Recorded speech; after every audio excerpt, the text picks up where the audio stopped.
이재명 후보님, 네. 지난 토론에서 저한테 극단적이라고 계속 말씀하시면서 네. 김문수 후보에게는 원전 질문하면서 후쿠시마 체르노빌 얘기를 하면서 한국 원전의 안정성에 대해 가지고 확신을 가지지 못하는 모습을 보이셨습니다. 이게 네. 오히려 한국의 대통령이 되시겠다는 분이 한국 원전에 대해서 불신을 가진 극단적인 상황이 아닌가 생각하고요. 자, 그러면은 중국 원전에 대해서 한번 여쭤보겠습니다. 중국 동쪽 지역에는 원전이 많이 몰려 있고요. 이게 사고가 날 경우에는 대한민국의 직격탄인데 이건 어떻게 위험도를 평가하십니까? 저는 대한민국 원전을 불신한다고 한 바가 없어요. 안전성에 우려가 있다. 안전성에 우려가 있죠. 그 안전 관리 비용이 엄청나게 많이 든다는 말씀을 먼저 드립니다. 사고는 잘 안 나겠죠. 그러나 사고가 날 경우에는 엄청난 피해가 발생할 수 있다. 그게 50년에 한 번이든 100년에 한 번이든 그 점을 고려해야 되고, 중국 동해안에 원전들이 많이 있는 건 저도 아는데 그 점과 거기 원전 많으니까 우리나라에 원전 많아도 괜찮다, 그런 건 아니죠. 거기가 위험하니까 우리나라 위험해도 괜찮다, 그렇게 말하면 안 되는 거죠.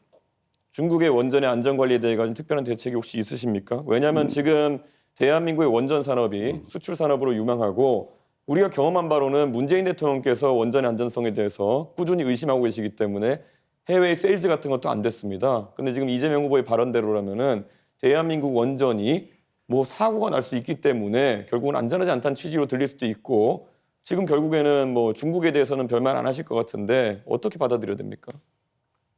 역시 제 말을 좀 왜곡하지 않으면 좋겠다는 말씀을 먼저 드리고요. 원전이, 대한민국 원전이 위험하다, 더 불안하다라고 말한 바가 없어요. 그렇게 주장하지 않아요. 원전의 일반적인 위험성을 얘기하는 거죠. 또 원전이란 지금 당장은 싼 게 맞지만 폐기물 처리 비용이나 또 위험을 비용으로 환산했을 때 그걸 계산하면 엄청나게 비싼 에너지일 수도 있어요. 또 한 가지는 지금 이미 유럽에서는 원전 생산 원가보다 풍력 발전 원가가 더 떨어지고 있습니다. 그 점을 고려할 필요가 있어요. 그거 다 감안해 가지고 원전이 더 싸다고 제가 그때 말씀드린 거고요. 그 LCOE라는 단가로 말씀드린 거고요. 그리고 지금 미세먼지 문제 때문에 이재명 후보께서 중국과 일본과 협력하겠다는 취지로 말씀하셨는데요. 네. 미세먼지는 편서풍지대에서 서쪽에서 날아들어오는 것인데 일본과 어떤 협력을 하겠다는 건지가 애매하거든요. 결국 중국이 미세먼지의 원인의 대부분이라는 것을 말하는 데 있어가지고 일본이 개입할 여지가 있는지, 실제 일본 같은 경우에는 일본 대부분 지역이 중국발 미세먼지 영향권에서 벗어나 있습니다. 어떤 협력을 일본과 하시겠습니까? 글쎄요. 거기서 완전히 벗어나 있다는 것은 저는 우리 이준석 후보님의 일방적 의견 같고요.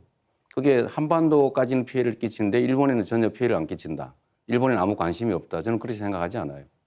그리고 똑같은 피해 반경 안에 있기 때문에 저는 일본도 같은 입장이 있을 수 있기 때문에 일본과 협력해서 중국에 대응하면 우리 혼자 하는 것보다 훨씬 낫지 않겠느냐, 당연히 그렇게 생각합니다. 대한민국의 미세먼지 중에 중국발 영향력은 30에서 60% 수준으로 알려져 있고요. 일본에 미치는 영향력은 2% 정도다라고 알려 있습니다. 그렇기 때문에 데이터와 맞지 않는 이야기를 지금 하고 계신 것 같고요.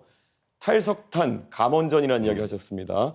그러면 이 안에서 보통 우리가 봤을 때 기저전력을 무엇으로 해결하겠는가라는 질문을 하게 되는데요. 네. 에너지 수요는 갈수록 AI와 로봇의 발달로 늘어날 텐데 탈석탄하고 감원전 하면은 기저전력 수요가 늘어나는 것엔 무엇으로 대응하시겠습니까? 지금 현재 상태도 원전의 비중이 32% 정도고, 현재 상태로는 새로 짓는 것도 있기 때문에 지금 있는 것만 해도 2060년까지는 쓸 수 있는 상태고요. 그 사이에 재생에너지니까 뭐 풍력이든 태양광이든 이 재생에너지 비중을 대폭 늘리고, 그 사이에 지금 막 급속도로 발전하고 있는 에너지 저장 시스템, 이걸 최대한 활용할 필요가 있고, 예를 들면 양수발전소라든지 이런 기존의 시스템을 알겠습니다. 활용할 여지가 많이 있죠. 양수발전소 같은 경우에는 또 다른 환경 파괴를 낳는다는 이야기가 있는데요. 결국에는 산을 깎아가지고 결국 많은 댐을 만들겠다라는 것이고, 그렇지 않습니다. 그런 왜 물리적 그렇게 저장을 단정하세요? 하겠다는 기존의 것인데, 양수발전소들이 있잖아요. 예, 그런데 양수발전소의 기존 용량을 그러면은 최대한 활용하겠다는 말씀이신데 부족한 용량 아니겠습니까? 안 짓고 하겠다고요? 그렇게 단정하지 말라니까요. 제가 언제 양수발전소 용량을 늘린다고 했습니까? 그것도 하나의 예라는 거죠. 에너지 저장 시스템이라고 하는 것은 다양한 방식이 있을 수 있습니다.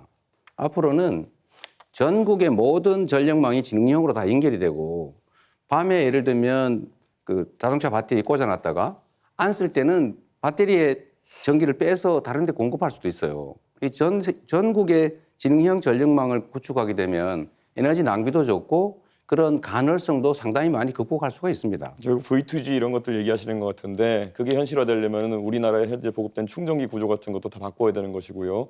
그리드 다 바꿔야 되는 거기 때문에 너무 가볍게 말씀하시는 것이 아닌가 이런 우려가 좀 있습니다. 이재명은 합니다라고 하면서 대선 출마 선언하신 다음에요. 쌍방울의 지주회사였던 광림이 사업 다각화한다고 하면서 임시주총을 열고 풍력 발전과 태양광 발전을 사업 목적으로 추가합니다. 그래서 결국에는 올해 25년 1월부터는 재생에너지 유지보수 사업을 본격화한다고 있습니다.